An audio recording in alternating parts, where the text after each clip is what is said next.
के कुराहरू पढ्छौँ यसमा त्यो कुराहरू हेरौँ र ती कुराहरू चाहिँ अब कुन सिक्वेन्समा पढ्छौँ र परीक्षाको दृष्टिकोणले हेर्दाखेरि ती कुराहरूको इम्पोर्टेन्स कति छ भन्ने कुराहरू पनि हेरौँ। अब सबभन्दा पहिला त हाम्रो च्याप्टर 1 भनेर यो चाहिँ के छ भनेदेखि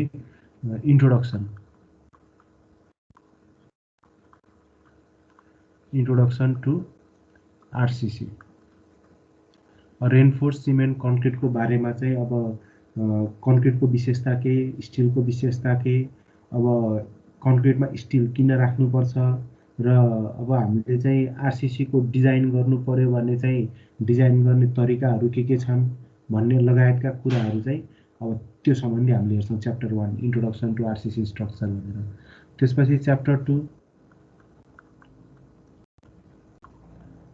2 मा अब डिजाइन मेथड हामीले योभन्दा अघिल्लो सेमेस्टरमा स्टिलमा दुईटा डिजाइन मेथडको बारेमा हामीले कुरा गरेका थियौँ। अब हुन त प्रयोग चाहिँ एउटा मात्र गरिएको छ। डिजाइन मेथड्समा चाहिँ एउटा डिजाइन मेथड भनेको working stress method,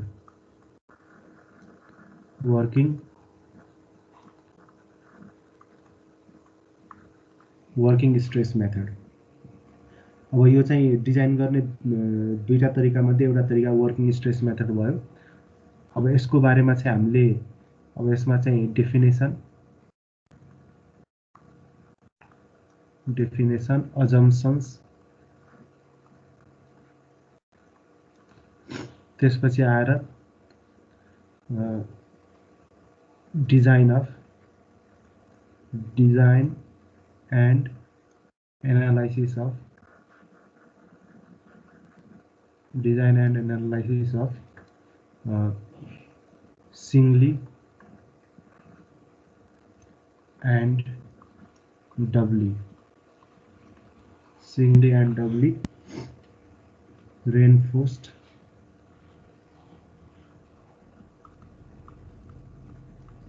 singly and doubly reinforced rectangular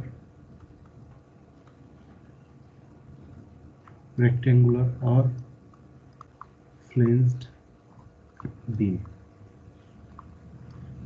यो सम्बन्धी हामीले चाहिँ अब च्याप्टर 2 वर्किङ स्ट्रेस मेथडमा पढ्नु पर्यो। त्यसपछि आएर हामीले च्याप्टर 3 लिमिट स्टेट मेथड।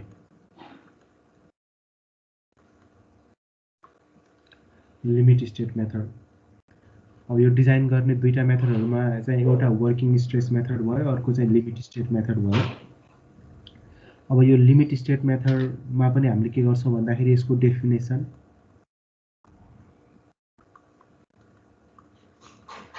त्यसपछि आएर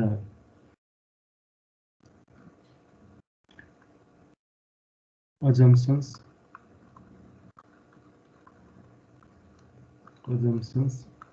material property,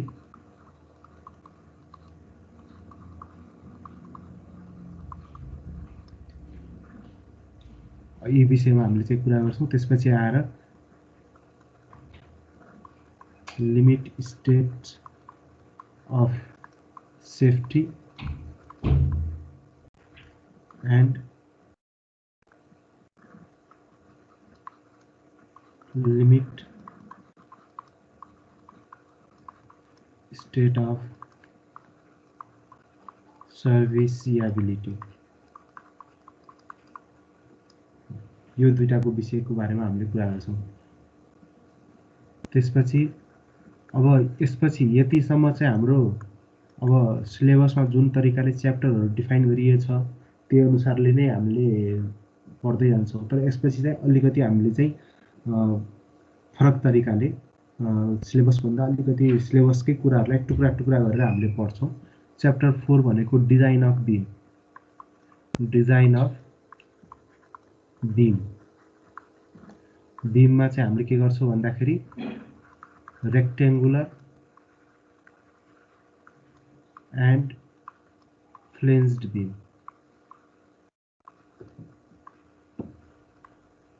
rectangular and flanged beam त्यो पनि के गर्छौं सिंगली and doubly reinforced.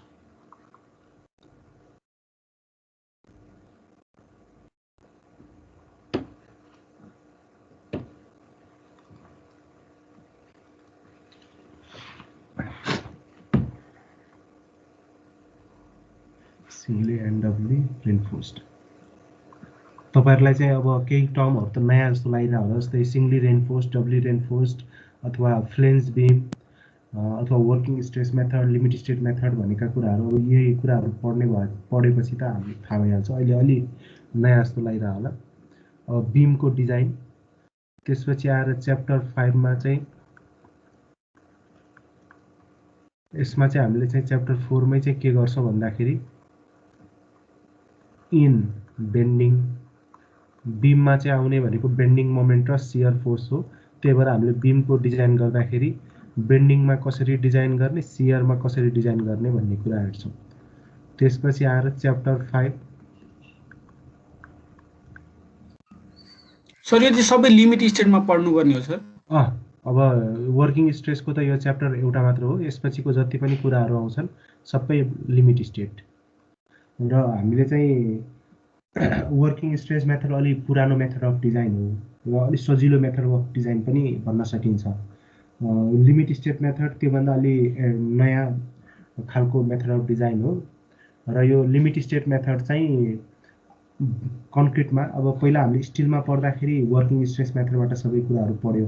अब त्यसलाई मैले भनेको पनि थिएँ तपाईहरुलाई, जस्तै स्टिलको सिलेबस के छ भन्दाखेरि हाम्रो अब पूर्वाञ्चल युनिभर्सिटीमा चाहिँ स्टिलको सिलेबस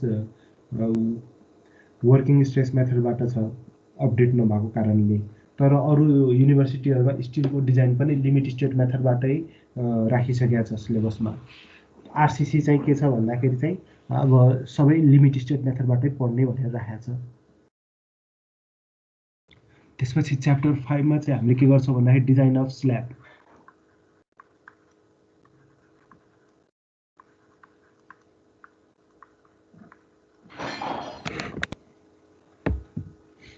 स्ल्याबको डिजाइन गर्छौं। स्ल्याबमा चाहिँ हामीले डिजाइन गर्दाखेरि डिटेल्सहरु त हामीले पछि पढ्दाखेरि हेरिहाल्छौं। र यसमा चाहिँ हामीले के गर्छौं भन्दाखेरि अब लिमिटेसन हामीले फेरि अब जस्तै यहाँ हेर्नुस्, बीममा पनि रेक्टेंगुलर फ्लेन्ज बीम, यो शेपको मात्र बीमको डिजाइन भनेर लेखेको छ। सर्कुलर बीम अथवा अरु शेपका बीमहरु तिनीहरुको डिजाइनमा फोकस गरिदैन। अब बढी जसो जुन शेपको बीमहरु, जुन खालको बीमहरु प्रयोग भइराखेको छ त्यही बीमहरुको डिजाइनमा हामीले फोकस गर्छौं। अब डिजाइन अफ स्ल्याबमा चाहिँ हामीले के गर्छौं भन्दाखेरि रेक्टेंगुलर सलिड स्ल्याबको डिजाइन गर्छौं। अब यो रेक्टेंगुलर स्ल्याब भन्ने त अब हामीले बुझिन्छ होला, प्लानबाट माथिबाट हेर्दाखेरि शेप कस्तो छ भन्ने कुरा। अब सलिड स्ल्याब भनेको के हो त्यो कुरा चाहिँ अब पछि थाहा पाइहालिन्छ हामीले। पहिला यो के कुराहरु पढ्छौं त्यो लिस्ट लेखौं, त्यसपछि एक्जाममा चाहिँ वेटेज कति कति आउँछ भन्ने कुराहरु लेखौंला। अनि अर्को चाहिँ च्याप्टर 6। च्याप्टर 6 यो चाहिँ डिजाइन अफ कलम। कलमको डिजाइन पढ्नु पर्यो। र यसमा चाहिँ हामीले के गर्छौं भन्दाखेरि अब रेक्टेंगुलर एन्ड सर्कुलर कलम,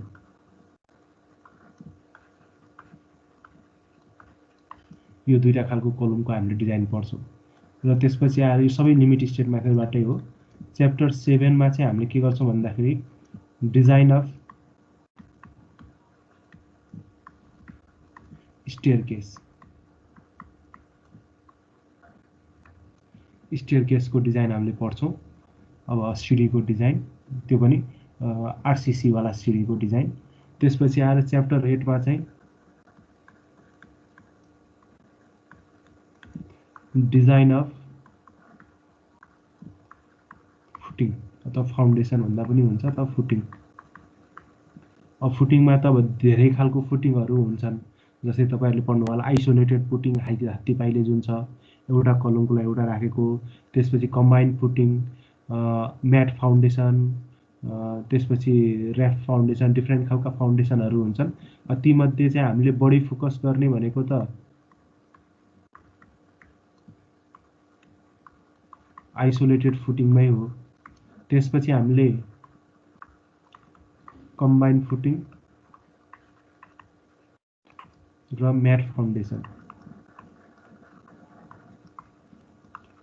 यिनीहरूको बारेमा अलिअलि कुराहरू हेर्छौँ। मेन फोकस हाम्रो आइसोलेटेड फुटिङमै हुन्छ। र यो सुरुमै है हिजो क्लासमा मैले भनेको पनि थिएँ तपाईहरुलाई के कुरा भन्दाखेरि चाहिँ हाम्रो यो सिलेबसको मुख्य फोकस चाहिँ के छ भन्दाखेरि दुई तल्ले अथवा सामान्य खालको बिल्डिङ चाहिँ राम्ररी डिजाइन गर्न सकिने होस् भन्ने तरिकाले। त्यही भएर त्यहाँ चाहिँ दुई तल्ले बिल्डिङमा चाहिँ जस्ता जस्ता खालका कम्पोनेन्टहरू आउँछन्, स्ट्रक्चरका बिल्डिङका कम्पोनेन्टहरू, तिनीहरूमै बढी फोकस गरिएको छ।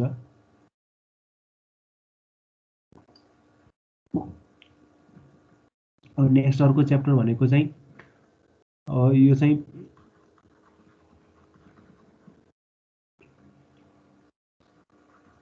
Prestressed concrete.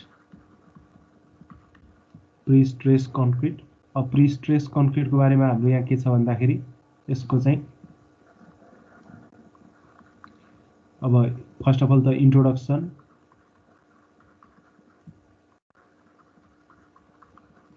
इन्ट्रोडक्सन, त्यसपछि आएर अब डेफिनेसन्स,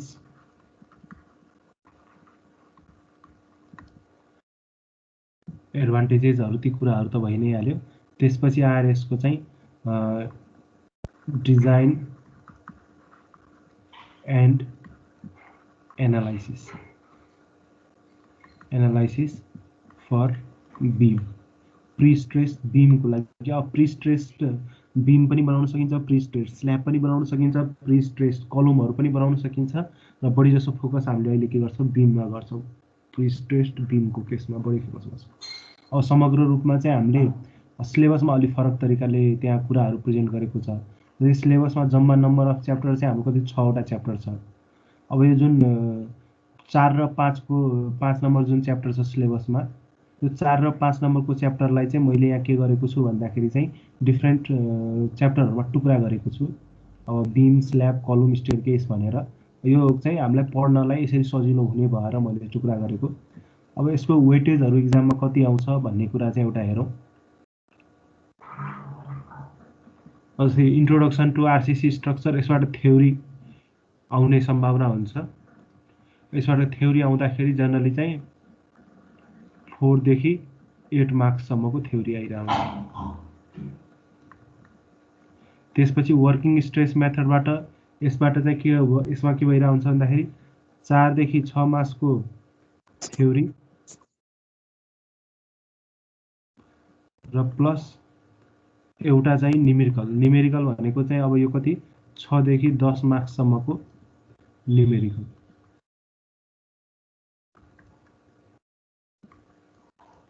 एउटा न्युमेरिकल आइरा हुन्छ। अब यसमा चाहिँ फेरि के हुन्छ भन्दाखेरि यसमा चाहिँ 4 देखि 8 मार्क्ससम्मको थ्योरी आइरा हुन्छ। यो लिमिट स्टेट मेथडबाट चाहिँ यसबाट।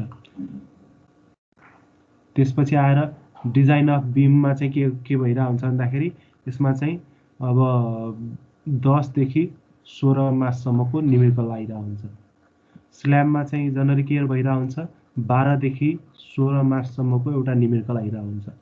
अब जस्तै अब एक्जाममा चाहिँ के हुन्छ, एउटा स्ल्याबको डिजाइन गर्ने हिसाब, एउटा कलमको डिजाइन गर्ने हिसाब, एउटा बीमको डिजाइन गर्ने हिसाब, एउटा फाउन्डेसनको डिजाइन गर्ने हिसाब, एउटा स्टेयरकेसको हिसाब, यिनीहरू चाहिँ आइ नै राखेका हुन्छन्। तपाईहरुले अब बिस्तारै ओल्ड क्वेशनहरु हेर्दै जानुभयो भने त्यो आइडियाहरु डेभलप हुँदै जान्छ। कलमकोमा पनि के हुन्छ 10 देखि 14 मार्क्ससम्मको एउटा न्युमेरिकल आउँछ। स्टेयरकेसमा चाहिँ 8 देखि 12 मार्क्ससम्मको एउटा न्युमेरिकल आउँछ। त्यसपछि आएर फुटिङमा पनि 12 देखि 16 मार्क्ससम्मको एउटा न्युमेरिकल आउँछ। प्री स्ट्रेसबाट पनि चाहिँ अब यसमा के हुन्छ भन्दाखेरि एउटा थ्योरी प्लस एउटा न्युमेरिकल। न्युमेरिकल भनेको त्यही 10-12 मार्क्सको। कहिलेकाहीँ फेरि अब कम पनि सोधिदिन्छ। जुन न्युमेरिकल सधैँ जसो 12 मार्क्सको सोधिरहेको हुन्थ्यो त्यो कहिलेकाहीँ त्यो न्युमेरिकल 8 मार्क्सको पनि सोधिदिन सक्छ। त्यो चाहिँ कहिलेकाहीँ फरक पर्ने कुरा हो। जेनरलीको ट्रेन्ड मैले कुरा गरे हो।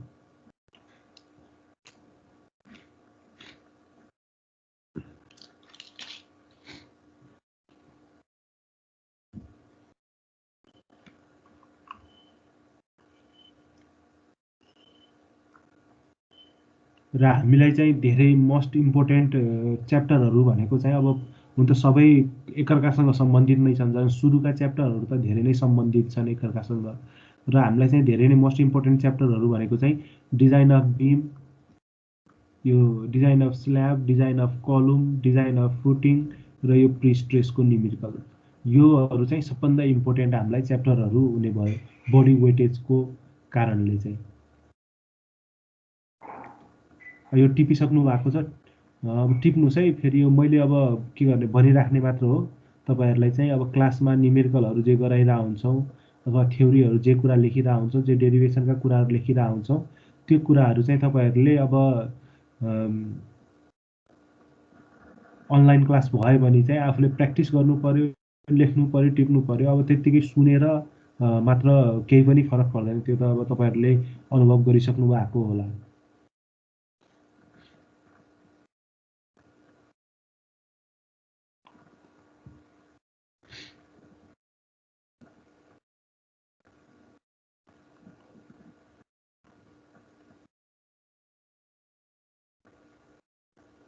भयो है। अब च्याप्टर 1 इन्ट्रोडक्सनमा जाउँ हामी त्यसो भएपछि।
अब इन्ट्रोडक्सन टु आरसिसी स्ट्रक्चर्स भनेर पहिलो च्याप्टरमा छ। अब यसमा सुरुमा चाहिँ फर्स्ट टपिक हामीले के हेरौँ भन्दाखेरि अब जस्तै कन्क्रिट भनेको के हो त्यो कुरा त तपाईँहरूलाई भनिराख्नु पर्दैन। कन्क्रिट अथवा सिमेन्ट कन्क्रिट भनेको चाहिँ के हो, यो चाहिँ cement plus water plus fine aggregate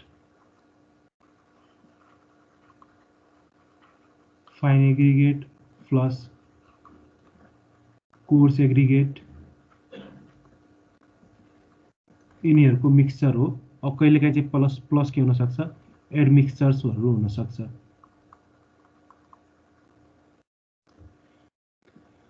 अब कन्क्रिटको बारेमा कन्क्रिट टेक्नोलोजीमा धेरै कुराहरू पढिसक्नु भएको छ। कन्क्रिटका विशेषताहरू अथवा कन्क्रिट अब को डिफ्रेन्ट ग्रेडहरू हुन्छ, त्यो ग्रेडहरू कन्क्रिटको ग्रेडहरू केमा भर पर्छ, यो रेसियोहरूमा भर पर्छ।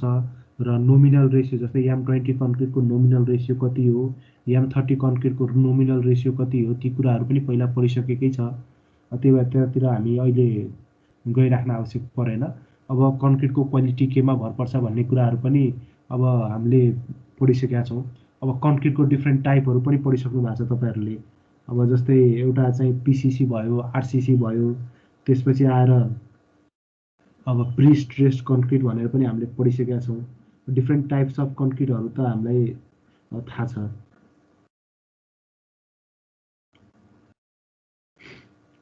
अब त्यसपछि अर्को चाहिँ हामीले अब पिसिसी अथवा यसको के भन्छ प्लेन सिमेन्ट कन्क्रिट।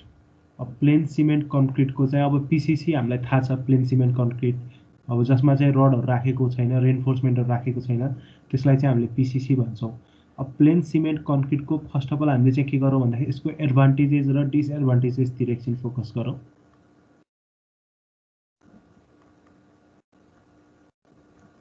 एडभान्टेजेस र डिसएडभान्टेजेसतिर।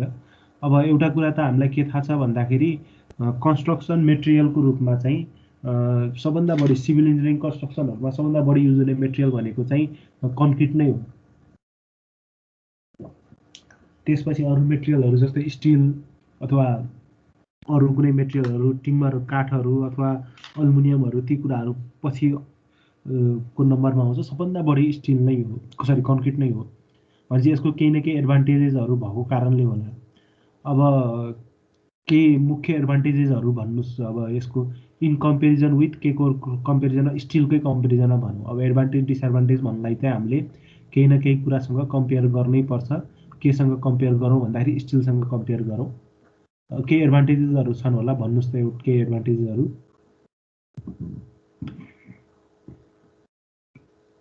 कम्प्रेसिभ स्ट्रेस चाहिँ बियर गर्छ जस्तो। कम्प्रेसिभ स्ट्रेन्थ अब यसले क्यारी गर्न सक्छ। अब यसलाई चाहिँ हामीले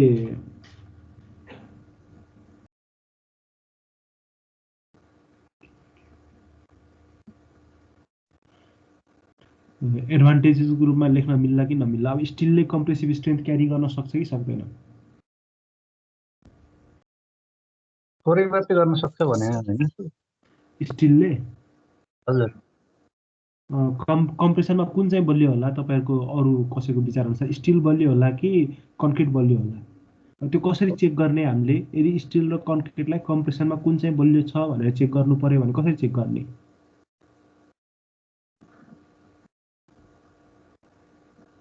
क्युब बनायो, क्युब बनाएर स्टिलको क्युब बनायो, कन्क्रिटको क्युब बनायो र त्यसलाई चाहिँ हामीले के गर्यो? ल्याबमा गएर टेस्ट गरेपछि जुनले बढी लोड क्यारी गर्न सक्यो त्यो चाहिँ बलियो हुन्छ पक्कै पनि कम्प्रेसनमा। अब हिमालले नै भने हो क्यारे, अब हिमालले चाहिँ कन्क्रिट कम्प्रेसनमा बलियो हुन्छ भनेर भन्यो। अरू कसैलाई के लाग्छ, को चाहिँ बलियो हुन्छ होला कम्प्रेसनमा, कन्क्रिट कि स्टिल?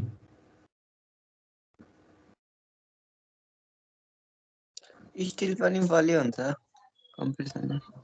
त्यो दुईटाको तुलनामा कुन चाहिँ बलियो हुन्छ होला? एकचोटि अब नेट एसेस त सबैसित छँदैछ क्यारे, एकचोटि नेटमा यसो हेर्नुहोस् त, कम्प्रेसन स्ट्रेन्थ अफ स्टिल र कम्प्रेसन स्ट्रेन्थ अफ कन्क्रिट भनेर।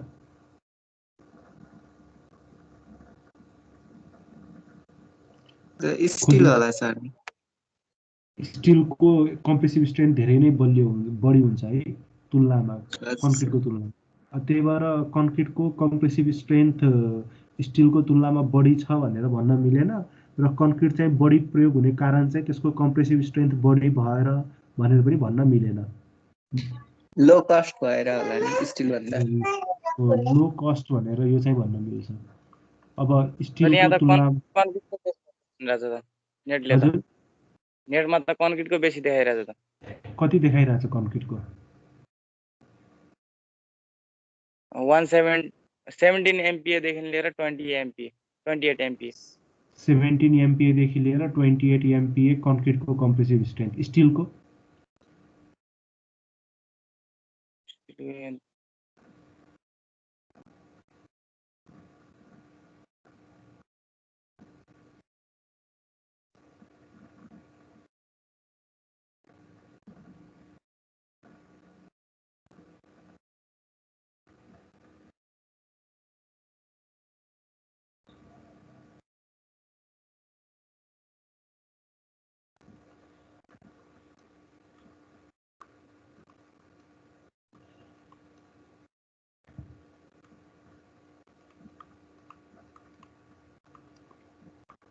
माइल्ड स्टिलको कम्प्रेसिभ स्ट्रेन्थ है 250 MPa अथवा त्योभन्दा कम हुन्छ। अब कम्प्रेसिभ स्ट्रेन्थ त फेरि एउटा कुरा केमा पनि भर पर्छ भन्दाखेरि चाहिँ अब सिलिन्डरनेस रेसियो कति पातलो छ मेम्बर भन्ने कुरामा भर पर्छ। तारको कम्प्रेसिभ स्ट्रेन्थ र क्युबको कम्प्रेसिभ स्ट्रेन्थ पक्कै पनि फरक हुन्छ।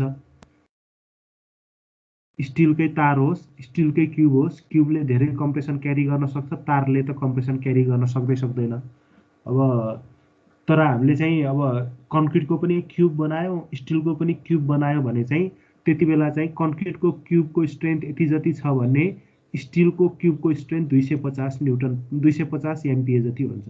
भन्नुको अर्थ कन्क्रिटको कम्प्रेसिभ स्ट्रेन्थ भन्दा स्टिलको कम्प्रेसिभ स्ट्रेन्थ धेरै नै बढी हुन्छ। तर स्टिलको डिसएडभान्टेज के हुन्छ भन्दाखेरि यसको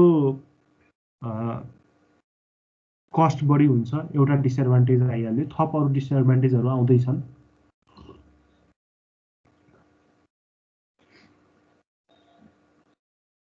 तर त्यसलाई रिक्वायर्ड सेप एन्ड साइजमा लान सकिन्छ, एउटा एडभान्टेज त्यो पनि होला हैन सर? हो, यो चाहिँ लेखिहालौँ। तर एउटा कुरो नि सर, हामी पहिलेदेखि त अनि कम्प्रेसिभ स्ट्रेन्थ चाहिँ के भन्छ कङ्क्रिटले बियर गर्छ अनि टेन्साइल चाहिँ रडले गर्छ भनेर पढाएर त उल्टो हो त फेरि। होइन, त्यो चाहिँ ठिक हो। केमा चाहिँ आरसिसीमा आरसिसीमा चाहिँ आरसिसीमा कङ्क्रिट पनि हुन्छ, स्टिल पनि हुन्छ। हामीले आरसिसी डिजाइन गर्दाखेरि के गर्छौँ भन्दाखेरि चाहिँ यसरी डिजाइन गर्छौँ कि कम्प्रेसन जति कङ्क्रिटले क्यारी गरोस्, टेन्सन जति स्टिलले क्यारी गरोस्। किन भन्दाखेरि चाहिँ अब स्टिलले कम्प्रेसन क्यारी गर्न नसकेर होइन, कङ्क्रिटले टेन्सन क्यारी गर्न नसकेर हो। कङ्क्रिटले टेन्सन क्यारी गर्न सक्दैन, त्यो कारणले हामीले त्यसको ठाउँमा चाहिँ स्टिल राख्छौँ। स्टिलले टेन्सन क्यारी गर्छ, कम्प्रेसन चाहिँ कङ्क्रिट आफैले क्यारी गर्छ। तर स्टिलले पनि कम्प्रेसन क्यारी गर्न सक्न त सक्छ, तर अब पुरै बिम नै यो जुन बिम छ, यो कङ्क्रिटको बिम छ, यो कङ्क्रिटको बिमको ठाउँमा पुरै स्टिलकै बिम बनाउने हो भने के हुन्छ, धेरै भारी पनि हुन्छ, धेरै महँगो पनि पर्छ।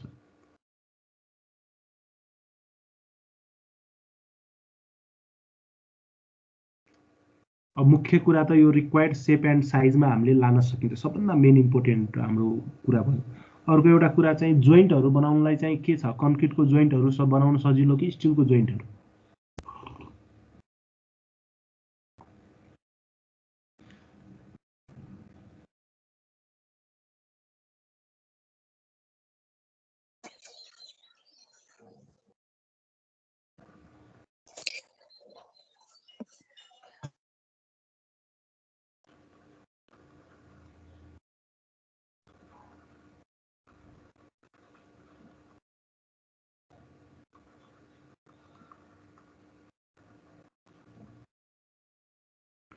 अब जस्तै हामीले जुन अनुसारले हामीले कङ्क्रिटमा तपाईँले यो टर्म सुन्नु भएको छ, प्रिकास्ट र कास्ट इन सिटु भनेर? टर्म चाहिँ सुनेको सर। यो प्रिकास्ट र कास्ट इन पहिले नै सिटु बनाएर ल्याएको पहिले नै बनाएर ल्याएकोलाई चाहिँ प्रिकास्ट भयो। अब फर्मवर्कहरू राखेर त्यही जहाँ स्ट्रक्चर बन्ने हो त्यो फर्मवर्क राखेर कास्ट गर्नेलाई कास्ट इन्स्टिट्युट भयो। अब हाम्रो वरिपरि बढी प्रयोग चाहिँ के भइरहेछ, कास्ट इन्स्टिट्युट नै बढी प्रयोग भइरहेछ। प्रिकास्टको त्यति धेरै प्रयोग चाहिँ अहिले भएको छैन। अब प्रिकास्ट भयो भने चाहिँ त्यति बेला यो कनेक्सनहरू बनाउन गाह्रो पर्छ प्रिकास्टको लागि चाहिँ। तर कास्ट इन्स्टिट्युट भयो भने त्यसको लागि चाहिँ सजिलो छ कनेक्सनहरू बनाउन है। त्यही भएर easy to form connection between members भनेको कसको लागि मात्र भ्यालिड भयो, कास्ट इन्स्टिट्युटको लागि मात्र भ्यालिड भयो। अब प्रिकास्टको फाइदा के हुन्छ होला? फायर रेजिस्टेन्स हुन्छ त्यो कुरा। प्रिकास्टको फाइदा के हुन्छ होला?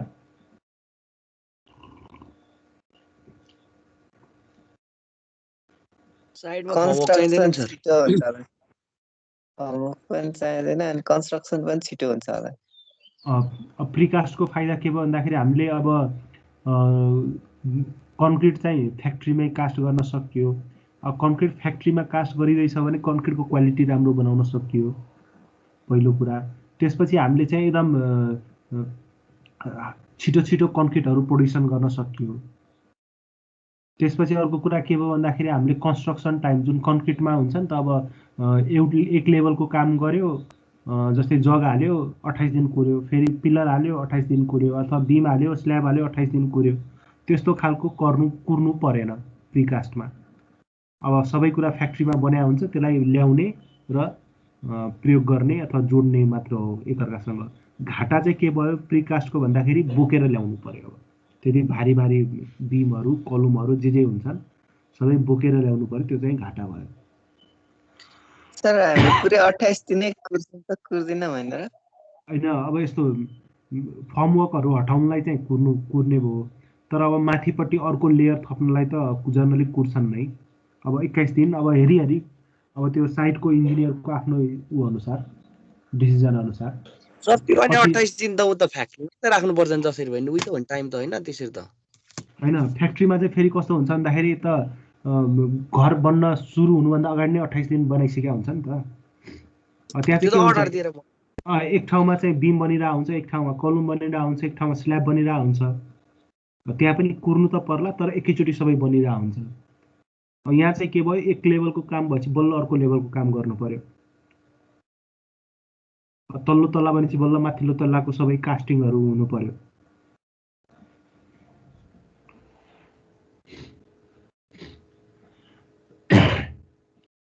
त्यसपछि अर्को एउटा फाइदा यसको चाहिँ के छ भन्दाखेरि लेस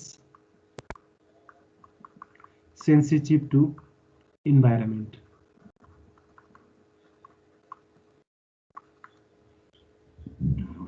अब जति फायर रेजिस्टेन्स पनि होला फायर रेजिस्टेन्स पनि भन्न मिल्छ अब fire resistance good quality control के कुरा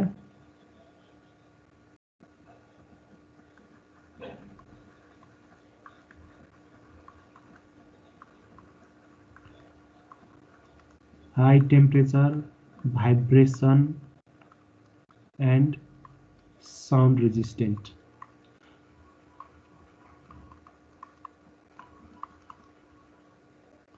अब यो कुरा त हामीलाई थाहा छ कि स्टिलको बिम हाले पनि कलम हाले पनि स्टिलको स्ल्याब चाहिँ जनरली हालिँदैन स्टिलको वालहरू हालिँदैन किनभने अब स्ल्याबको वालको चाहिँ विशेषता के हुनु पर्यो टेम्परेचर भाइब्रेसन साउन्ड रेजिस्टेन्सहरू हुनु पर्यो त्यो एउटा कुरा मेन विशेषता हो अब यी बाहेक अरू पनि एडभान्टेजेसहरू लेख्न सकिन्छ मुख्य यही एडभान्टेजेसहरूको कारणले चाहिँ बढी प्रयोग भएको हो सबभन्दा मेन त इजिली एभाइलेबल हुन्छ कन्क्रिटको मेटेरियलहरू सजिलै एभाइलेबल हुन्छ लो कस्ट पर्पज पर्छ काम गर्न सजिलो हुन्छ यसमा चाहिँ अब जुन पनि सेप र साइजमा बनाउन सकिन्छ सबभन्दा मेन फाइदा त्यसपछि आएर इन्भाइरोमेन्टसँग लेस सेन्सिटिभ हुन्छ अथवा वातावरणले असर कम गर्छ खिया लाग्ने त्यस्ता समस्याहरू हुँदैनन् अब अर्को चाहिँ टेम्परेचर भाइब्रेसन साउन्ड रेजिस्टेन्सहरू हुन्छ अब डिसएडभान्टेज मुख्य डिसएडभान्टेज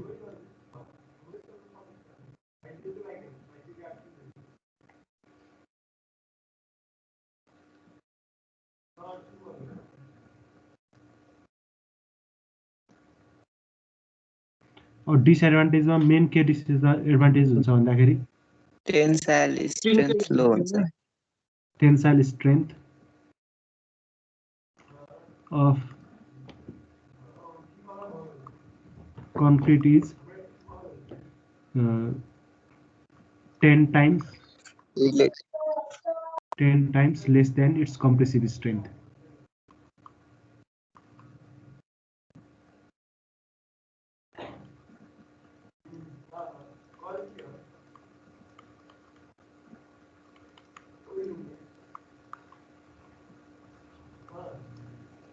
त्यसपछि अर्को यसको एउटा डिसएडभान्टेज भनेको चाहिँ के भन्दाखेरि डक्टिलिटी लो कन्स्ट्रक्सन टाइम डक्टिलिटीको कुरा पनि छ लेस डक्टिलिटी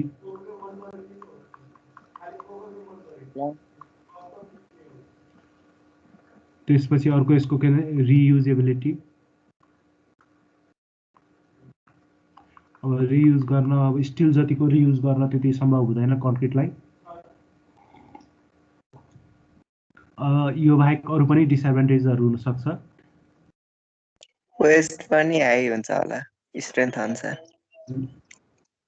स्ट्रेन्थ अनुसार के चाहिँ वेट बढी हुन्छ नि त वेट बढी हाल्नुपर्छ अब भारी चाहिँ हुन्छ तर जति मात्रामा स्टिल जति इफेक्टिभली रियुजेबल हुन्छ त्यति चाहिँ कन्क्रिट हुँदैन अब स्टिलको घर छ त्यो घरलाई चाहिँ भत्काउनु पर्यो भने चाहिँ त्यो स्टिललाई चाहिँ जति इफेक्टिभली हामीले अरू काममा फेरि युज गर्न सकिन्छ कन्क्रिटलाई त्यति इफेक्टिभली अरू काममा युज गर्न सकिँदैन त्यसलाई कहीँ भर्न सर्नलाई कुनै ठाउँमा फिलिङको लागि अथवा लो ग्रेडको कन्क्रिटहरू बनाउनलाई फेरि युज गर्न सकिएला तर अब इफेक्टिभ युज चाहिँ अलिक कम हुन्छ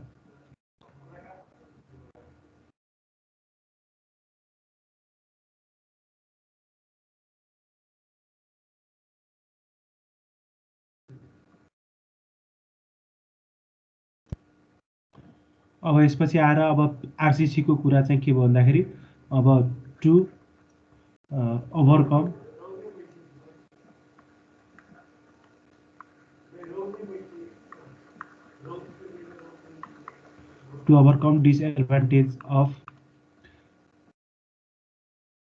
disadvantage of tensile strength of concrete. Concrete को टेन्साइल स्ट्रेन्थ को डिसएडभान्टेजलाई ओभरकम गर्नलाई चाहिँ हामीले के गर्छौं रेनफोर्समेन्ट अफ concrete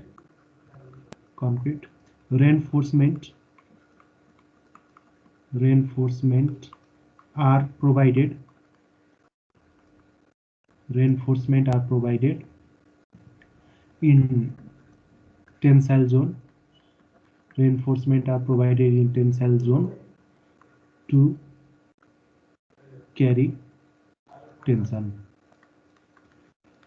अब यसको यो डिसएडभान्टेज यदि हामीले चाहिँ पीसीसी मात्र युज गर्ने हो आरसीसी युजै नगर्ने हो भने बीमहरुमा चाहिँ कन्क्रिट युजै गर्न पाइन्थेन स्ल्याबमा कन्क्रिट युजै गर्न पाइन्थेन खाली कन्क्रिट चाहिँ के हुन्थ्यो कलुमहरु कम्प्रेसन मेम्बर अब रिटेनिङ वाल त्यस्तोमा मात्र युज गर्न पाइन्थ्यो यो जहाँ बेन्डिङ मोमेन्ट आउँछ अथवा जहाँ टेन्सन आउँछ त्यहाँ चाहिँ युज गर्न पाइन्थेन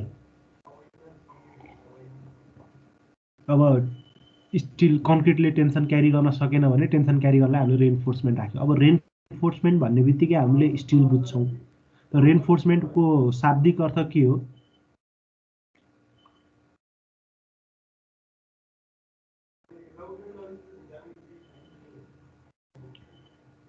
रेनफोर्समेन्टको शाब्दिक अर्थ भनेको चाहिँ थप बल प्रदान गर्नु जस्तै तपाईहरुले सुन्नुभयो होला नि त अब कुनै ठाउँमा चाहिँ युद्धहरु भइराखेको छ भने एउटा टोली चाहिँ कमजोर पर्यो भने उले चाहिँ रेनफोर्समेन्ट पठाइदिनु पर्यो भनेर भन्छ अझै थप बलहरु पठाइदिनु पर्यो भनेर भन्न खोजेको अझै थप बल प्रदान गर्ने मेम्बर अथवा मेटेरियल भनेर भन्न सकिन्छ रेनफोर्समेन्ट भनेर अब मेटेरियल्स अब हामीले चाहिँ रेनफोर्समेन्टको रूपमा स्टिल प्रयोग गरिरहेका छौं स्टिल प्रयोग गरेको बढी देखेका छौं स्टिल बाहेक अरु मेटेरियलहरु प्रयोग गर्न सकिन्छ होला कि सकिदैन होला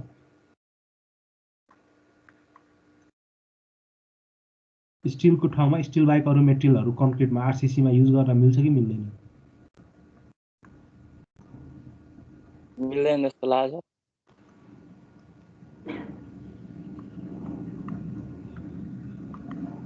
यो बाँस युज गर्ने भन्ने कुराहरु पनि कति कन्सेप्टहरु आइराछन् त तपाईहरुले सुन्नु भएको छैन कतै यो कन्क्रिटमा चाहिँ बाँसहरु राखेर चाहिँ रेनफोर्समेन्टको ठाउँमा चाहिँ बाँस युज गर्ने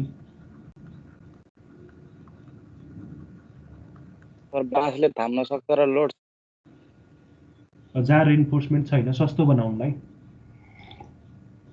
त्यही रेनफोर्समेन्ट को ठाउँमा चाहिँ स्टिल नै प्रयोग गर्नुपर्छ कि अथवा अरु मेटेरियल प्रयोग गर्न पनि सकिन्छ अब अरु मेटेरियल प्रयोग गर्न नसकिने कारण के भन्ने कुरा चाहिँ हामीले थाहा पाउनु पर्यो बाँसको त सर त्यो के रे लाइफ नै कम नै हुन्छ होला नि हैन बाँसको त अब मेन समस्या भनेको त्यसको के भन्दाखेरि ड्युरेबिलिटी चाँडै त्यसको स्ट्रेन्थ घटिहाल्ने त्यो केही समयमै त्यसको अब पानीको कारणले अथवा अरु कारणले चाहिँ त्यसको strength घटिहाल्ने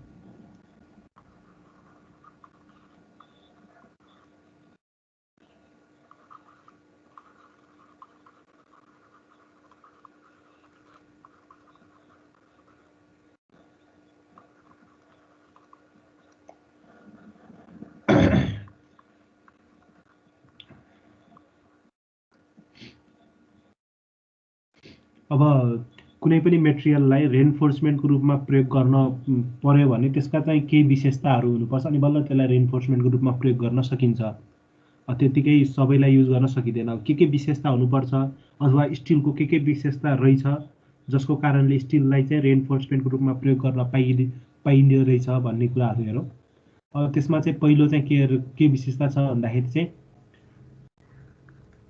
it must have sufficient tensile strength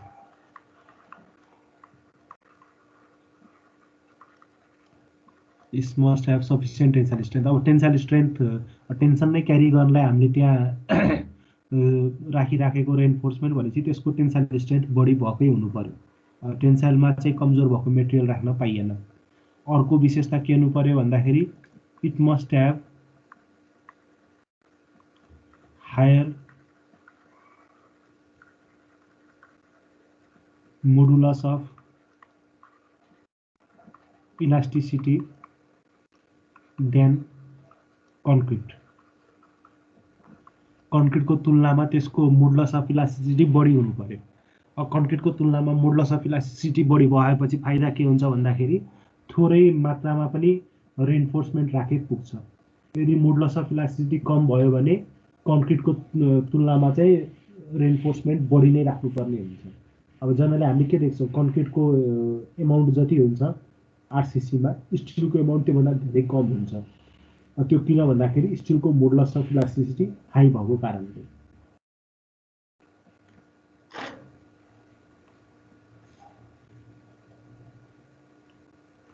त्यसपछि अब अर्कोमा चाहिँ it must have proper bonding. It must have proper bonding with concrete. अब कन्क्रिट र रेन्फोर्समेन्टको बिचमा प्रोपर बोन्डिङ हुनु पर्यो। भन्नुको अर्थ अब कन्क्रिटबाट चाहिँ त्यो रेन्फोर्समेन्ट स्लाइड भएर बाहिर निस्किनु भएन। जस्तै यो कन्क्रिटको ब्लक छ, मानौ यो कन्क्रिटको ब्लकमा चाहिँ यसरी रड राखेको छ अथवा रेन्फोर्समेन्ट राखेको छ यसरी भित्रपट्टि, यसलाई हामीले तान्दाखेरि सजिलै तानिएर बाहिर निस्किनु भएन।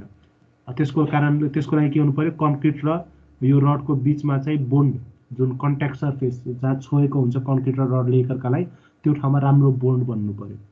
अब त्यो बोन्ड चाहिँ जसको जुन मेटेरियलको राम्रो हुन्छ त्यसैलाई कन्क्रिटको रेन्फोर्समेन्टको रूपमा प्रयोग गर्न सकिन्छ।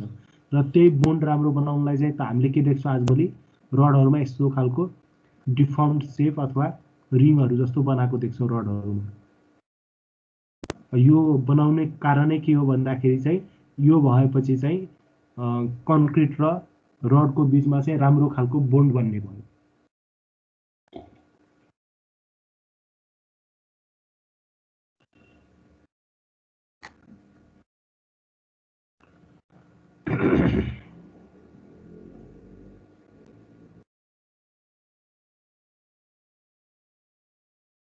त्यसपछि अर्को यसको एउटा विशेषता के हुनु पर्यो, इट मस्ट ह्याभ ड्युरेबिलिटी पर्यो, हायर ड्युरेबिलिटी।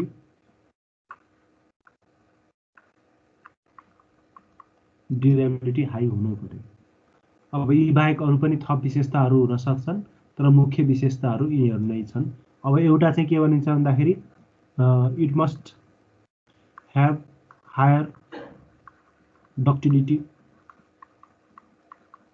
डक्टिलिटी पनि बढी भएपछि चाहिँ राम्रो मानिन्छ र स्टिलको पनि डक्टिलिटी कन्क्रिटको तुलनामा बढी हुन्छ। त्यो कारणले पनि स्टिल चाहिँ रेन्फोर्समेन्टको रूपमा प्रयोग गर्न बढी उपयुक्त मानिन्छ। अब यी सबै विशेषता भएको अब स्टिल छ। अब अरू कुनै मेटेरियल यी सबै विशेषता भएको भेटियो भनेपछि चाहिँ हामीले त्यसलाई पनि रेन्फोर्समेन्टको रूपमा प्रयोग गर्न सकिन्छ। तारलाई युज गर्दा के हुन्छ सर?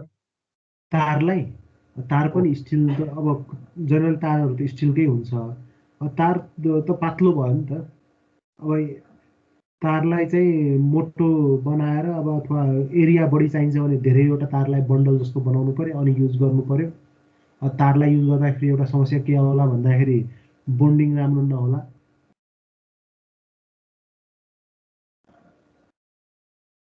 एउटा चाहिँ तारको सर्फेस चाहिँ स्मुथ हुन्छ नि हैन, त्यही भएर बोन्डिङको समस्या आउन सक्छ। बरु एउटा चाहिँ के चाहिँ गर्ने गरिएको छ, अब त्यो बढी जसो अब कमर्सियल पर्पजमा चाहिँ त्यति देखिएको छैन। अब रिसर्चहरू अथवा के भन्छ यो स्टडीहरूमा मात्र गरिया होला। जस्तै कन्क्रिटभित्र चाहिँ के गर्ने भन्दाखेरि यो फलामको तारको जुन मसिनो तार हुन्छ त्यसका सानसाना यस्ता टुक्राहरू, त्यो तारको टुक्राहरूलाई चाहिँ कन्क्रिटभित्र राखेर मिक्स गर्ने बेला नै राखिदिने। त्यसै राख्यो भने चाहिँ त्यो तारले चाहिँ कन्क्रिटको चाहिँ केही न केही एमाउन्टमा चाहिँ कम्प्रेसिभ स्ट्रेन्थलाई चाहिँ टेन्साइल स्ट्रेन्थलाई चाहिँ बढाउँछ। टेन्सन बढ्छ कन्क्रिटको, टेन्सन फोर्स क्यारी गर्न सक्ने क्यापेसिटी। अब त्यो तरिकाले पनि युज गर्न सकिन्छ। अझै के पनि आएको छ, कार्बन फाइबर युज गर्ने।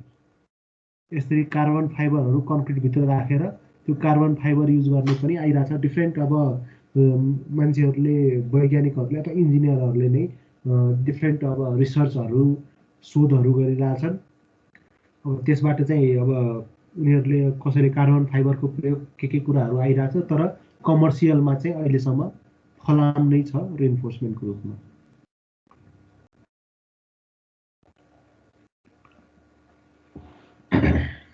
अब यसपछि हामीले चाहिँ अर्को एउटा टपिक हेरौँ।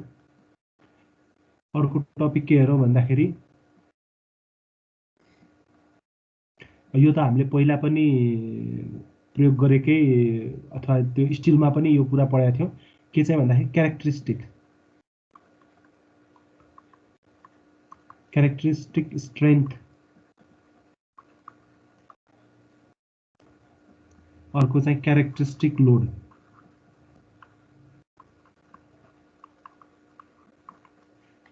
क्यारेक्टरिस्टिक स्ट्रेन्थ अथवा क्यारेक्टरिस्टिक लोड, यो टर्म। अब क्यारेक्टरिस्टिक लोडलाई चाहिँ अर्को नाममा हामीले के पनि भन्छौँ भन्दाखेरि सर्भिस लोड पनि भन्न सक्छौँ, अथवा यसलाई चाहिँ हामीले वर्किङ लोड पनि भन्न सक्छौँ। त्यसपछि यो क्यारेक्टरिस्टिक स्ट्रेन्थको अर्को नाम हामीले के पनि भन्न सकिन्छ भन्दाखेरि नोमिनल स्ट्रेन्थ पनि भन्न सकिन्छ। Nominal strength.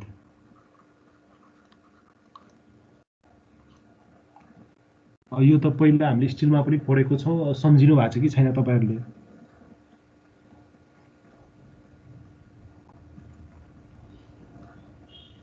यहाँ चाहिँ तपाईँहरूलाई यो कुरा भने चाहिँ सायद रिकल हुन्छ होला।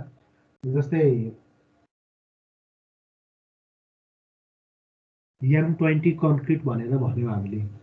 M20 कन्क्रिट भन्नुको अर्थ त्यो कन्क्रिटको strength 20 newton per mm square अथवा 20 MPa हो, कम्प्रेसिभ स्ट्रेन्थ। अथवा त्यो कन्क्रिटलाई क्युब बनाएर ल्याबमा टेस्ट गऱ्यो भने 20 आउनुपर्छ भनेर भन्न खोजेको होला। अब M20 जुन कन्क्रिट छ, त्यो कन्क्रिटलाई हामीले चाहिँ मिक्स गरेर त्यो कन्क्रिटको चाहिँ 10-12वटा क्युब बनायौँ र त्यो क्युबलाई चाहिँ ल्याबमा गएर टेस्ट गऱ्यौँ। टेस्ट गर्दाखेरि सबै कन्क्रिटको कम्प्रेसिभ स्ट्रेन्थ 20 आउँछ भन्ने छैन। कसैको 20 भन्दा कम आउला, कसैको 20 भन्दा फरक आउला, फरक आउँछ। त्यो भएपछि चाहिँ हामीले अब 20 चाहिँ त्यो कन्क्रिटको स्ट्रेन्थ 20 के को आधारमा भनियो त? त्यो एउटा प्रश्नको उत्तर हामीले यदि दिन सक्यौँ भने, अथवा यसरी पनि हेर्न सकियो। जस्तै 55 MPa को सिमेन्टको बोरा, सिमेन्ट भनेर भन्छौँ, बोरामा 55 MPa को सिमेन्ट लेखेको हुन्छ। त्यो 55 MPa भनेको चाहिँ त्यो सिमेन्टको स्ट्रेन्थ हो रे। भनेपछि अब त्यो सिमेन्टलाई कसरी टेस्ट गर्ने भन्ने कुरा त हामीलाई थाहा छ। सिमेन्टको सानो क्युब बनाएर त्यसलाई ल्याबमा हामीले टेस्ट गर्न सकिन्छ। त्यो सिमेन्टलाई चाहिँ हामीले ल्याबमा त्यो बोराबाट सिमेन्टको क्युबहरू बनाएर ल्याबमा टेस्ट गऱ्यौँ भने सबै क्युबको स्ट्रेन्थ 55 MPa आउँछ भन्ने छैन, फरक आउन सक्छ। तर त्यो 55 MPa लेख्नुको अर्थ चाहिँ के हो, त्यसले चाहिँ केलाई सिग्निफाई गर्छ हो, त्यो कुराहरू चाहिँ क्यारेक्टरिस्टिक स्ट्रेन्थसँग सम्बन्धित कुरा हो। अब यति भनिसकेपछि अब के कुराहरू रिकल भएको छ तपाईँहरूलाई त्यो एकचोटि भन्नु होला। क्यारेक्टरिस्टिक स्ट्रेन्थ भने चाहिँ के होला, कसैले भन्नुहोस् त अब।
हेलो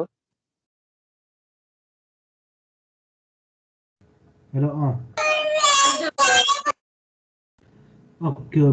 कसैले केही सम्झिनुभयो नोमिनल स्ट्रेन्थ भनेर अथवा क्यारेक्टरिस्टिक स्ट्रेन्थ भनेर त्यसको 95% ले मात्र लिइन्छ कि भन्नुभएको जस्तो लागेको थियो सर। त्यही 95% कै कुरा हो। कस्तो भन्दाखेरि चाहिँ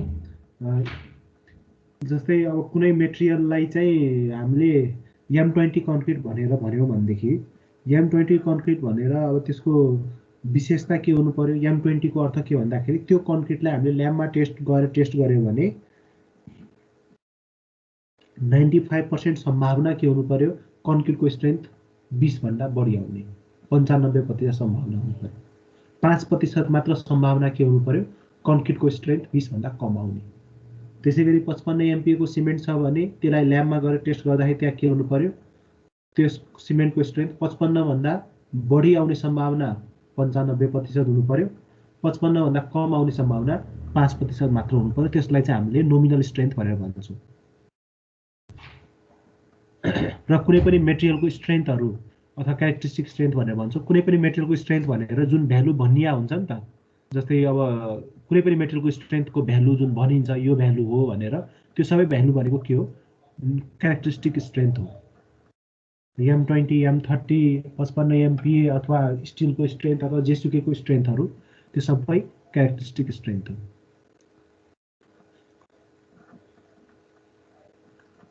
क्यारेक्टरिस्टिक स्ट्रेन्थलाई डिफाइन गर्ने अथवा निकाल्ने तरिका चाहिँ के छ भन्दाखेरि नर्मल डिस्ट्रिब्युसन कर्वबाट हामीले निकाल्न सकिन्छ।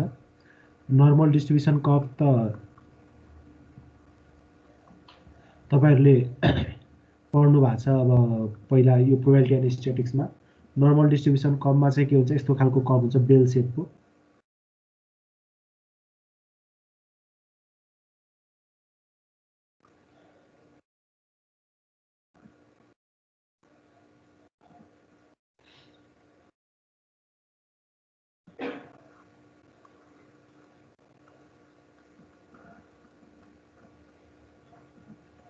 यस्तो खालको कर्व हुन्छ र यो नर्मल डिस्ट्रिब्युसन कर्वको अर्थ के भन्दाखेरि चाहिँ जस्तै यो मिन टोटल एरिया भनेको 100%, यो मिन भन्दा एकातिरको एरिया 50%, अर्कोतिरको एरिया 50%।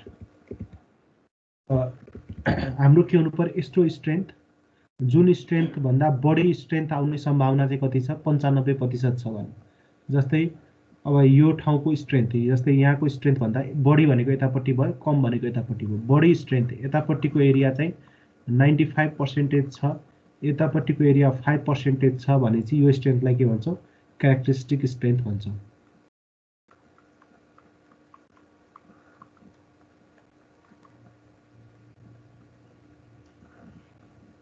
यसलाई चाहिँ हामीले क्यारेक्टरिस्टिक स्ट्रेन्थ भनेर भन्ने गर्छौँ।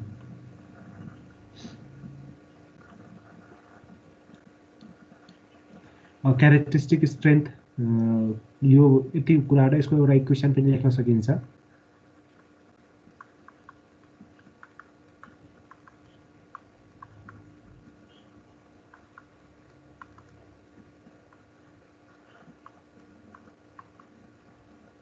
मीन strength minus 1.64 times standard deviation. SD भनेको स्ट्यान्डर्ड डेभिएसन है, त्यो लेख्दाखेरि टिपी राख्नु होला तपाईहरुले।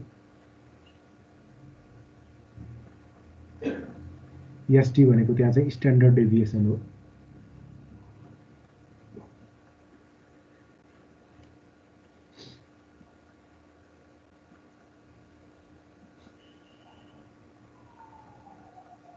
अब तपाईले चाहिँ कुनै पनि मेटेरियलको क्यारेक्टरिस्टिक स्ट्रेन्थ अथवा नोमिनल स्ट्रेन्थ कति रहेछ भन्ने थाहा पाउन मन लाग्यो, अथवा तपाईले चाहिँ कुनै पनि मेटेरियलको स्ट्रेन्थ पत्ता लगाउन मन लाग्यो भने के गर्ने? त्यो मेटेरियलको सर्टेन नम्बर अफ स्याम्पल बनाएर ल्याबमा गएर टेस्ट गर्ने। टेस्ट गरेर जति टेस्टको रिजल्ट आउँछ त्यसबाट मिन स्ट्रेन्थ निकाल्ने। अब मिन भ्यालु निकाल्न सकिन्छ हामीले सर्टेन नम्बर अफ डाटाबाट। सर्टेन नम्बर अफ डाटाबाट स्ट्यान्डर्ड डेभिएसन पनि निकाल्न सकिन्छ र यो इक्वेसनबाट चाहिँ त्यो मेटेरियलको क्यारेक्टरिस्टिक स्ट्रेन्थ हामीले निकाल्न सकिन्छ।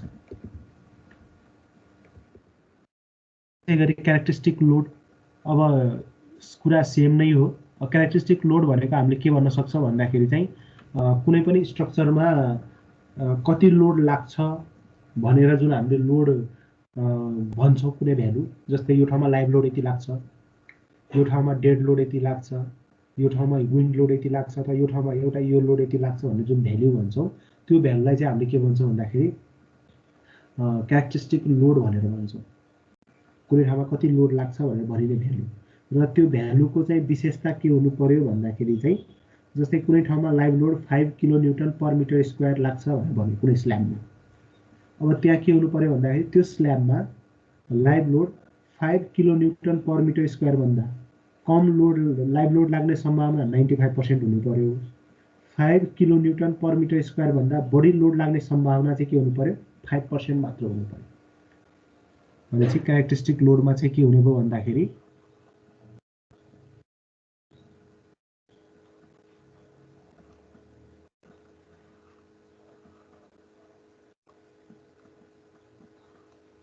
यो पनि यही नर्मल डिस्ट्रिब्युसन कर्वबाटै निकालिने हो।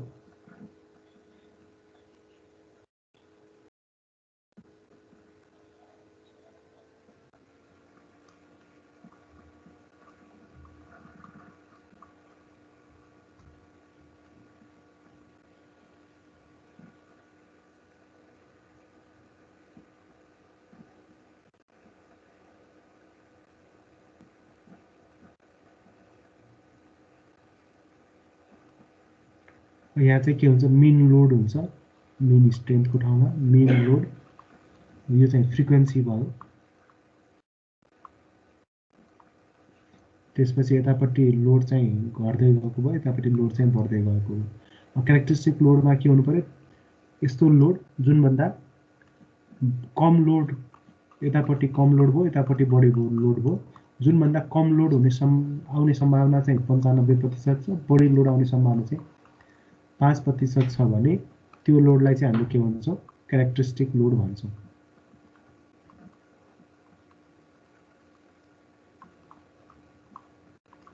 त्यसलाई चाहिँ हामीले क्यारेक्टरिस्टिक लोड भनेर भन्ने गरिन्छ।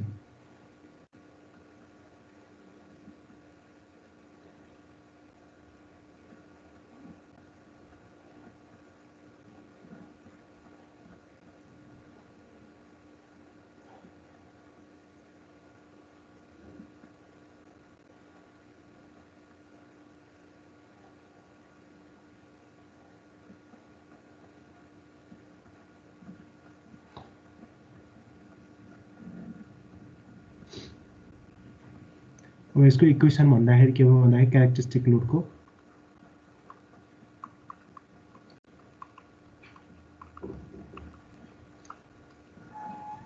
characteristic load equal to mean load plus 1.64 times standard deviation.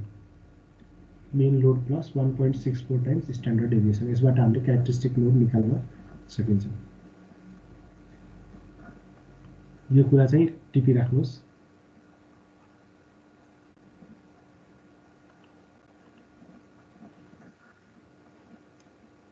त्यसले मलाई फेरि भन्दैन। हजुर, क्यारेक्टरिस्टिक्स लोड भनेको हामीले कुनै पनि स्ट्रक्चरमा चाहिँ कति लोड लाग्छ भनेर जुन भ्यालु भनिन्छ, जस्तै कुनै ठाउँमा चाहिँ लाइभ लोड यति लाग्छ है भनेर जुन भ्यालु भनिन्छ, त्यो भ्यालु नै भनेको क्यारेक्टरिस्टिक लोड हो। त्यो भ्यालुको विशेषता के हो, के हुनु पर्यो भनेदेखि चाहिँ त्यो ठाउँमा अब गएर जुन पछि एक्चुअल लोडहरू लाग्छन्, अब सधैँ एउटै लोड लाग्दैन। जस्तै कुनै स्ल्याबमा चाहिँ हामीले डिजाइन गर्दाखेरि 5 kilonewton per metre square load लाग्छ भनेर हामीले डिजाइन गर्यौँ। अब त्यो स्ल्याबमा सधैँ 5 kilonewton per metre square load लाग्छ भन्ने हुँदैन। आज एउटा लोड लाग्ला, भोलि अर्कै लोड लाग्ला, पर्सि अर्कै लोड लाग्ला, अर्को दिन अर्कै लोड लाग्ला लाइभ लोड त्यो स्ल्याबमा। तर के हुनु पर्यो भन्दाखेरि चाहिँ त्यहाँ चाहिँ लागेको लाइभ लोडको भ्यालु चाहिँ 5 भन्दा कम हुने सम्भावना चाहिँ 95% हुनु पर्यो। 5 भन्दा बढी हुने सम्भावना चाहिँ 5% मात्र हुनु पर्यो। त्यो भएपछि अनि बल्ल त्यो 5 किलोमिटर पर मिटर स्क्वायरलाई चाहिँ हामीले के भन्न पाइयो, क्यारेक्टरिस्टिक लोड भनेर भन्न पाइयो। अब क्यारेक्टरिस्टिक लोड पत्ता लगाउने कसरी भन्दाखेरि चाहिँ हामीले अब कुनै ठाउँमा चाहिँ जस्तै अब लाइभ लोडकै क्यारेक्टरिस्टिक लाइभ लोड पत्ता लगाउनु पर्यो भने कुनै स्ल्याबमा चाहिँ डेली अथवा डिफ्रेन्ट टाइममा चाहिँ कति कति लोडहरू लाग्दो रहेछ भन्ने कुरा नापेर त्यो डाटाहरू आइसकेपछि त्यो डाटाबाट के गर्यो भन्दाखेरि मिन लोड निकाल्ने 1.64 टाइम्स गरेर स्ट्यान्डर्ड डेभिएसन निकालेपछि अनि क्यारेक्टरिस्टिक लोड निकाल्न सकिन्छ। सर त्यो स्ट्यान्डर्ड डेभिएसन दुईटाको फरक होइन कि एउटै हो? होइन, अब स्ट्यान्डर्ड डेभिएसन भनेको यहाँ पनि स्ट्यान्डर्ड डेभिएसनै भयो, यहाँ पनि स्ट्यान्डर्ड डेभिएसन हो, भ्यालु चाहिँ फरक हुनसक्छ। अब यो स्ट्यान्डर्ड डेभिएसन भनेको त अब यहाँको जुन लोड स्ट्रेन्थको डाटाहरू हुन्छ नि त, क्युब टेस्टको डाटाहरू, त्यसबाट आएको स्ट्यान्डर्ड डेभिएसन हुन्छ। यो चाहिँ लोडहरूको डाटाहरूबाट आएको स्ट्यान्डर्ड डेभिएसन अथवा स्ट्यान्डर्ड डेभिएसन अफ स्ट्रेन्थ अथवा स्ट्यान्डर्ड डेभिएसन अफ लोड भनेर भन्दा हुन्छ।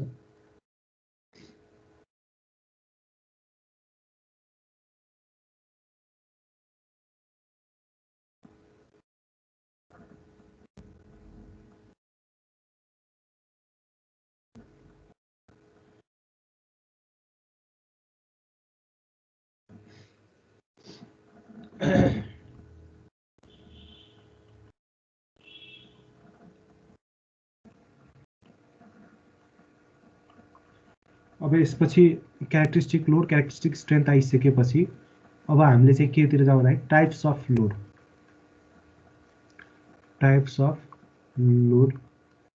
एक्टिङ अन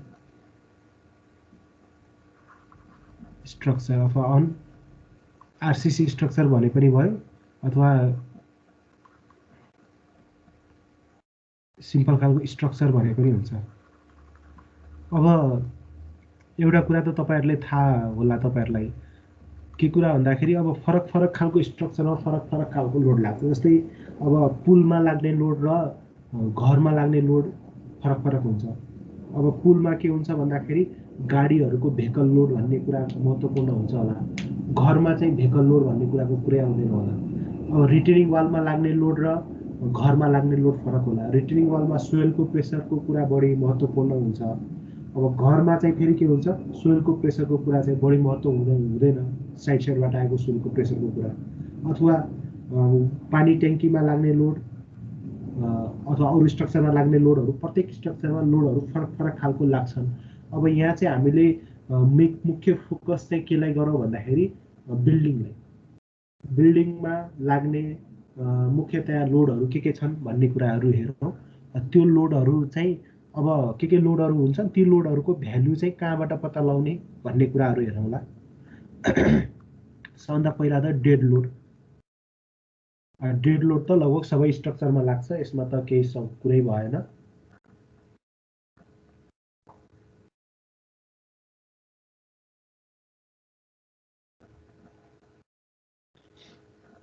अब डेड लोड कसरी पत्ता लगाउने हो? डेड लोड पत्ता लगाउनलाई के चाहियो? युनिट वेट चाहियो। युनिट वेट मेटेरियलको र हिजो हामीले लेखेका थियौँ मेटेरियलको युनिट वेट आइएस कोडबाट हेर्ने हो भने आइएस 875 पार्ट 1 बाट हामीले युनिट वेटहरू थाहा पाउन सकिन्छ। एनबिसीबाट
सर तपाईँको म्युट छ।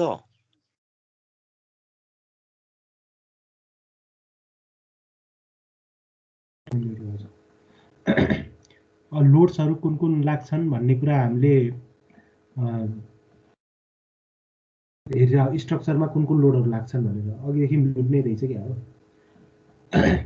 अब स्ट्रक्चरमा लाग्ने लोडहरू चाहिँ हाम्रो डिफ्रेन्ट खालका स्ट्रक्चरमा फरक फरक हुन्छन्। जस्तै अब केही लोडहरू त सबै स्ट्रक्चरमा सेम नै हुन्छ, केही लोड सबै स्ट्रक्चरमा लाग्छन्, केही लोडहरू चाहिँ कुनै विशेष स्ट्रक्चरमा लाग्ने कुनैमा नलाग्ने हुन्छ। जस्तै फर इक्जाम्पल भेहिकलको लोडहरू ब्रिजमा लाग्छ, अरू स्ट्रक्चरमा लाग्दैन।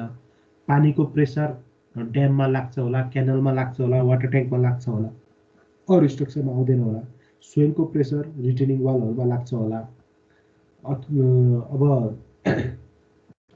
त्यसै गरी हामीले चाहिँ जस्तै अब सेस्मिक लोडहरू चाहिँ अब जमिन मुनिको स्ट्रक्चरमा लाग्ने नलाग्ने त्यो कुराहरू, जस्तै बाउन्सी फोर्स, अब जुन पानी मुनि स्ट्रक्चर छ त्यसमा बाउन्सी अपलिफ्ट फोर्सहरू लाग्छ होला। अब डिफ्रेन्ट लोडहरू छन्। अब हामीले चाहिँ यहाँ लोडहरूको बारेमा लिस्ट आउट गर्दाखेरि अहिले लोडहरू के छन्, तिनीहरूलाई कसरी पत्ता लगाउन सकिन्छ भन्ने कुरा हेर्दैछौँ। त्यो लोडहरू लिस्ट आउट गर्दाखेरि हामीले मेन फोकस के गर्छौँ भन्दाखेरि बिल्डिङको केसलाई बढी फोकस गर्छौँ, बिल्डिङमा लाग्ने लोडहरूको आधारमा। र पहिलोमा हामीले के लेख्यौँ भन्दाखेरि डेड लोड भनेर लेखेको छौँ। अब डेड लोड हामीले कसरी पत्ता लगाउने भन्ने कुरा हेर्न खोजिरहेको हो। डेड लोड पत्ता लगाउने भनेको त के हो भन्दाखेरि volume of material into unit weight, त्यसबाट डेड लोड पत्ता लगाउन सकिन्छ। अब भोल्युम अफ मेटेरियल भनेको चाहिँ के भन्दाखेरि अब भोल्युम अफ मेटेरियल निकाल्नलाई त मेटेरियलको डाइमेन्सन चाहियो, लेन्थ कति, विड्थ कति, डेप्थ कति अथवा ती कुराहरूबाट। युनिट वेट अफ मेटेरियल चाहिँ जस्तै कन्क्रिटको unit weight 25 kilonewton per metre cube भन्छौँ, अथवा 24 किलोन्युटन पर मिटर क्युब पिसिसीको भन्छौँ। अरूको कसैको 18, कसैको केही भन्लाौँ। त्यो युनिट वेटहरू हामीले कहाँबाट थाहा पाउने? त्यसको लागि चाहिँ अब आइएस कोडहरू प्रयोग गर्न सकिन्छ। आइएसको चाहिँ 875 पार्ट 1 भन्नेबाट युनिट वेटहरू, मेटेरियलको युनिट वेटहरू थाहा पाउन सकिन्छ। अब नेपाल बिल्डिङ कोडमा पनि मेटेरियलहरूको युनिट वेट दिएको छ, कुन चाहिँ कोडमा दिएको छ त्यो हामीले हिजो टिपेका थियौँ, लेखेका थियौँ। त्यो चाहिँ कुनमा छ भन्ने कुरा चाहिँ म तपाईँलाई सोधिरहेको छु। कुनमा छ, एनबिसीको कुन कोडमा चाहिँ युनिट वेटहरू दिएको छ?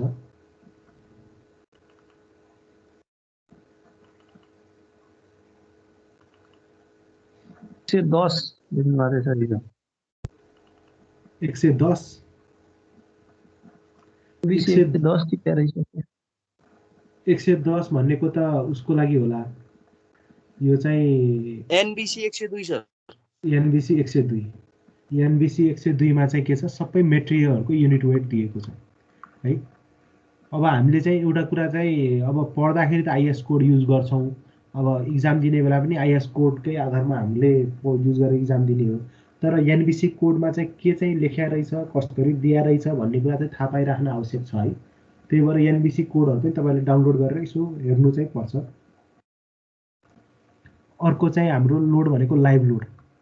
लाइभ लोडलाई हामीले इम्पोज्ड लोड पनि भन्ने गर्छौँ है। अब लाइभ लोड चाहिँ हामीले कुन कोडबाट, अब कुन ठाउँमा कति लाइभ लोड लाग्छ भन्ने कुरा चाहिँ कहाँ दिएको छ भन्दाखेरि आइएस 875 पार्ट 2। तपाईँले चाहिँ पछि डिजाइनहरू गर्ने बेला कुन ठाउँमा कति लाइभ लोड लाग्छ भन्ने कुरा थाहा पाउनु पर्यो भने आइएस 875 पार्ट 2 बाट थाहा पाउन सकिन्छ।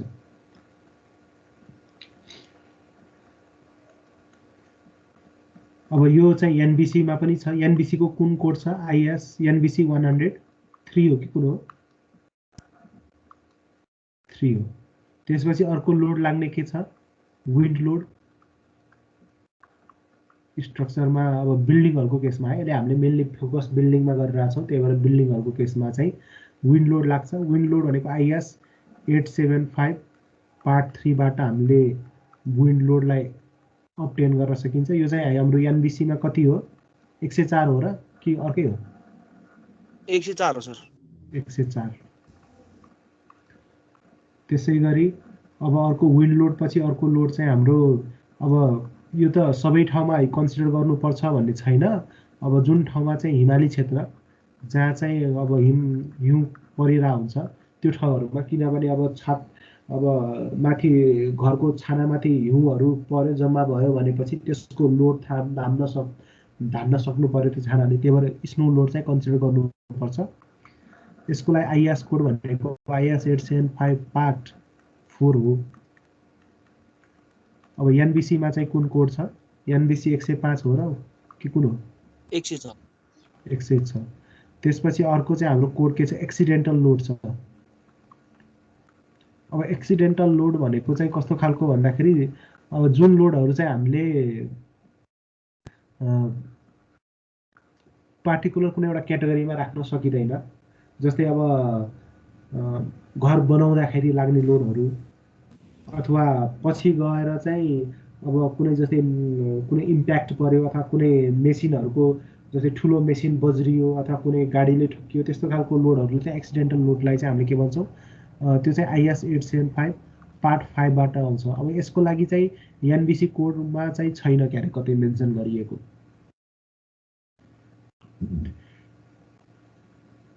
अब अर्को लोड भनेको चाहिँ हाम्रो के भन्दा अर्थक्वेक लोड अथवा सेस्मिक लोड भन्न सकिन्छ। अर्थक्वेक लोड, अब अर्थक्वेक लोड चाहिँ हाम्रो IS 1893 यो कोडमा छ। अब एनबिसीमा चाहिँ कुनमा छ? एनबिसी 105 मा छ। अब यो लोडहरू चाहिँ डिजाइन गर्दाखेरि हामीले प्रयोग गर्छौँ। अब कुन कुन कोडबाट अप्टेन गर्न सकिन्छ भन्ने हो। अब यहाँ चाहिँ हाम्रो एउटा लिमिटेसन चाहिँ के हुन्छ भन्दाखेरि यो सेमेस्टरमा चाहिँ हामीले यो जति पनि डिजाइनहरू गर्छौँ, जस्तै बिमको डिजाइन, स्ल्याबको डिजाइन, कलमको डिजाइन, ती डिजाइनहरू गर्दाखेरि चाहिँ हामीले लोडहरू आफैले क्याल्कुलेट गर्दैनौँ। हामीलाई चाहिँ के हुन्छ? लोड चाहिँ क्याल्कुलेट गरेर क्वेसनमै दिएको हुन्छ। यस्तो बिम डिजाइन गरेर जुन बिममा यति यति लोड लागिरहेछ, यस्तो स्ल्याब डिजाइन गरेर जुन स्ल्याबमा यति यति लोड लागिरहेछ। त्यो भएको कारणले चाहिँ हामीले यो कोडहरू त्यहाँ धेरै युज गर्नु पर्दैन यो पढ्दाखेरि। त्यही भएर यो कोडहरू युज गर्ने प्र्याक्टिस चाहिँ यहाँ गर्न पाइएन। अर्को एउटा कुरा के भने हामीले चाहिँ पढ्दाखेरि चाहिँ यहाँ चाहिँ यो विषयमा यो दुईटा लोड, डेड लोड र लाइभ लोड का कुराहरू मात्र हामीले बढी गर्छौँ। यो बाँकी अरू लोडहरूको कुराहरू त्यति गरिँदैन।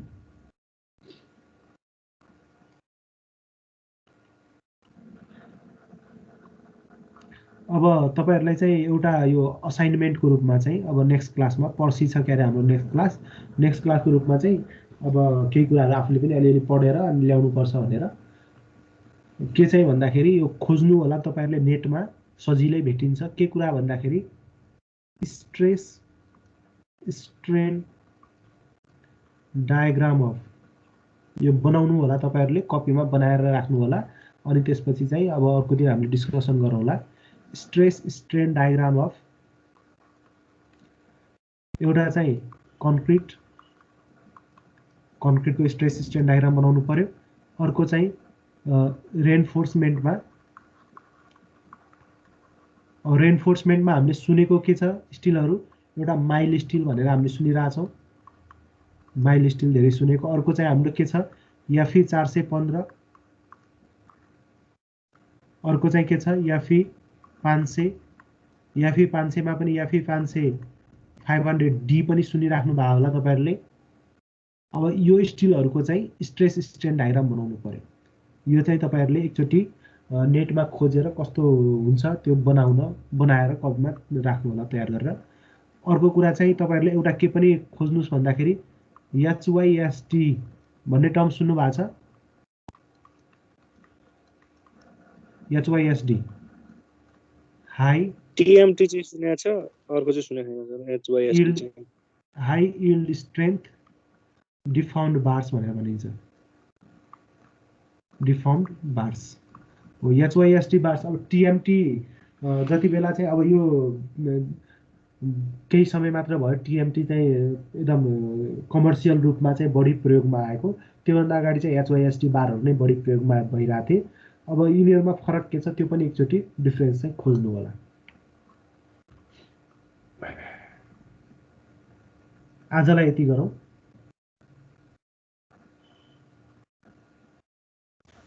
सर त्यो कङ्क्रिट भन्नाले PCC को खोज्ने कि अर्को? PCC कै